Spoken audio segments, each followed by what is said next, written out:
from the University of Washington College of the Environment. This is FieldSound. Hello, everybody. I'm John Meyer. I'm the Senior Director for Marketing and Communications here at the College of the Environment at the University of Washington. We're at AGU this year, and we're sitting down with AGU President Lisa Graumlich, who is also a faculty member and Dean Emeritus at our College of the Environment. We just thought we'd ask you a few questions. I would love it. Excellent. Okay. First, introduce yourself a little more and describe your role as AGU President. What's it like to serve in that role? Oh my goodness. Well, first of all, I am really a proud Husky that had the dream job of my career to be Dean of the College of the Environment for 12 years. And I'm so proud to see AGU hosting this booth that tells people the College of the Environment story. Kudos to everyone that was part of making this story happen, not just telling the story, but everyone. So here I am. I'm AGU President. AGU, if you haven't thought about it, is the world's largest Earth and space science professional organization. It is global. There's about 160,000 people in this community in 140 countries. We publish 24 journals. We last year had 38 million downloads of our peer-reviewed articles. And here we are at AGU with 28,000 Earth and space scientists sharing information and convening.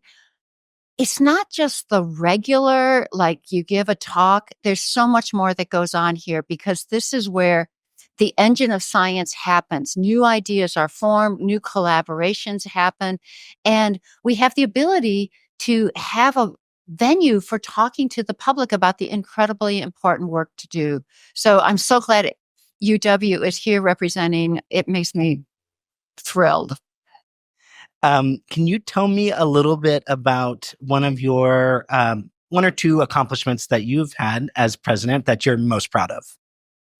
Oh, John, I love thinking about, because this is the end of a 2-year term as president, literally weeks away from the end of that.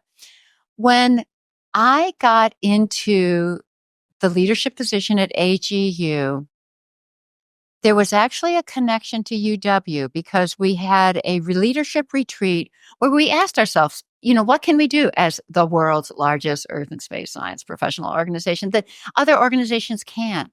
And because of my connection to UW, I was aware that climate intervention, solar radiation management research was starting to occur. And we were asking questions about where do we put ethical guardrails on that research? Not so much because we were trying to control it, but I knew that my faculty, my research staff were starting to work in this area, and they needed the assurance that they had some protocols that followed that would be accepted by the community at large. So way back 3 years ago, I advocated for AGU to launch an initiative to develop ethical principles for research on climate intervention. We worked for 2 years. UW faculty were really important in terms of informing that process, but it was an advisory committee of 40 people that were scientists, ethicists, many representatives of indigenous communities. We launched that ethical framework a month ago. It's had 150 media hits outside of just your regular press releases, Bloomberg News, the World Economic Forum, et cetera. And what we realized is it wasn't just our researchers. The community needs and is embracing we've got to look at climate intervention in addition to reducing emissions, and we've got to do it with an ethical framework. So that's one of the things I'm most proud of, but it has my roots in my UW faculty. That's really important. And that's an important service to other scientists that are looking to do that work and wondering where to start, what to think about. So that's a great sort of service. So that is obviously something like that. And convening here, all these scientists at AGU.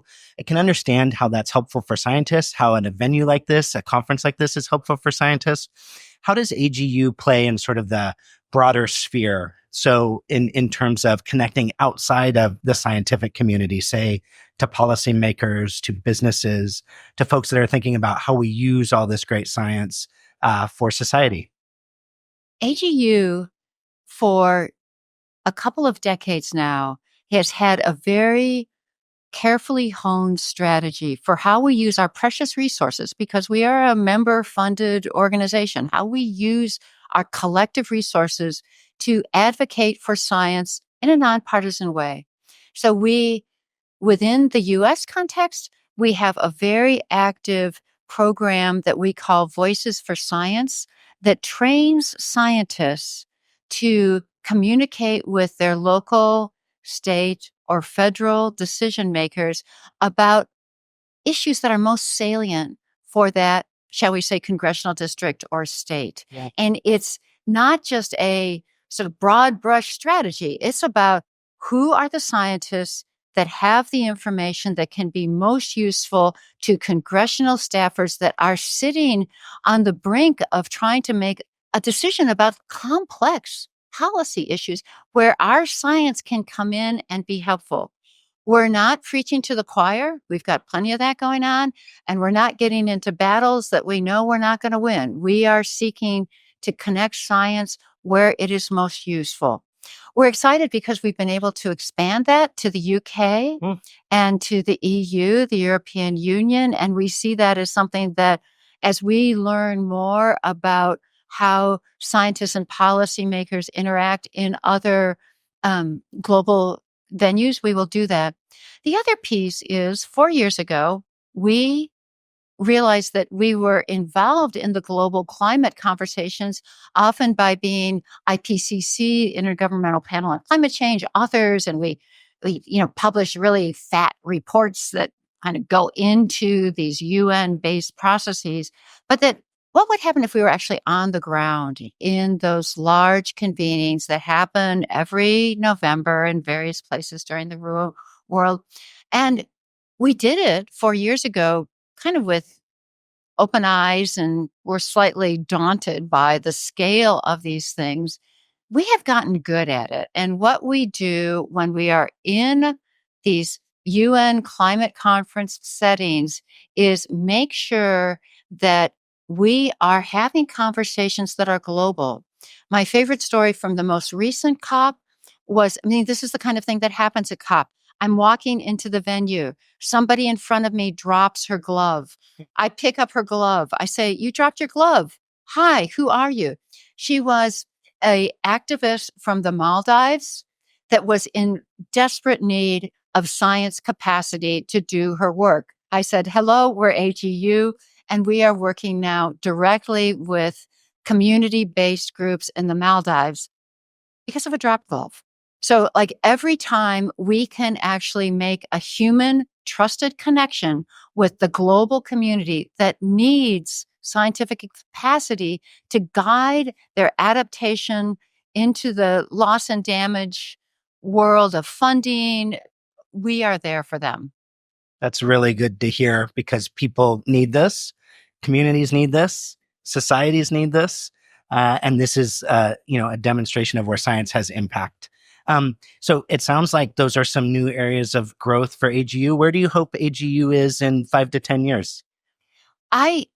We put a stake in the ground with our strategic plan that we were, AGU actually has this odd name, American Geophysical Union, and we're not really just in America, and we're not just geophysics. So other than that, it's a great name. So that's why we always call it AGU. So we put this stake in the ground saying, no, you know what? We are not American. We're not like an international organization, like we're hosting countries of the world to come to the United States. We are global. And doing that is a commitment that has to do with who sits on our board of directors, who is funded to come to these meetings, ways in which we are actively dealing with the vast inequities in resources for science globally. And we're looking that straight in the face and finding strategies to build the global capacity to do the science that's important to steward our planet in the future. That's great. That's really important, and that's exciting to hear. Couple last questions for you. What are you looking forward to most this week? Okay. I'm going to reveal that I've been working since I was 16. This is my almost last week of paid work. Thank you, UW. I am on the verge of retiring. I actually regard this as my 28,000 best friends sort of sending me off into what I hope will be a joyous way in which I use all of this science to invest in my community during the years in which I'm no longer gainfully employed. You asked, I answered. I love that. Well, and that was the last question I was going to have for you too, which is what's next? I mean, you have another week or two as president? And then... Well, first of all, I literally hand over a gavel to a absolutely fabulous marine scientist, Brandon Jones, who has been a leader at NSF, a leader in the diversity, equity, and inclusion space, a strong leader. And we have worked very, very closely together. So it's going to be a seamless trade-off. I think it's going to be very interesting to have a federal employee as president of NSF at a time in which post-election we are looking to ensure that science continues to play an important role in our federal government processes. That aside, it feels incredible. And I feel so fortunate to be able to have built a career in the earth sciences where technology exploded. The seriousness of the challenges that we were facing just became more and more apparent to me. And we came together as an interdisciplinary global community to step up to the plate. To be honest, it feels like a victory lap, less for me than for the global science that AGU is all about. And I'm looking over your shoulder at the diversity of people that are at this meeting, and what this means to me is so deep, and it gives me hope for the future. That's awesome. One last question for you. For students, graduate students, undergrads, maybe postdocs, other folks that this is their first meeting, their first AGU, it can be very overwhelming. Any advice for how they take in this week? Oh my gosh. First year attendees, you feel like you've got to do everything. And if you're one of those kinds of people, which many of us, our scientists are, where you make a plan, you wake up in the morning, you drink your coffee, you make a plan, and then all sorts of interesting things start to occur, and you have this conversation that makes you late for that section meeting that you were supposed to be going to. Go with the flow. You're going to meet incredible people. You're going to have incredible opportunities, and just be flexible, stay hydrated, keep eating, drink coffee, but just take advantage of the massive networking opportunities that this presents to you. Excellent. Well, thank you for your service, both at the University of Washington and here at AGU as president. We have just so loved having you as part of the UW family and us all being part of it, and we appreciate everything that you do. And I am so grateful. I love the way UW is represented, both in this booth, but every time I turn around, there's a student or early career person giving an incredible talk, and I just feel so proud to be part of the UW family. Thank you, John. Thank you.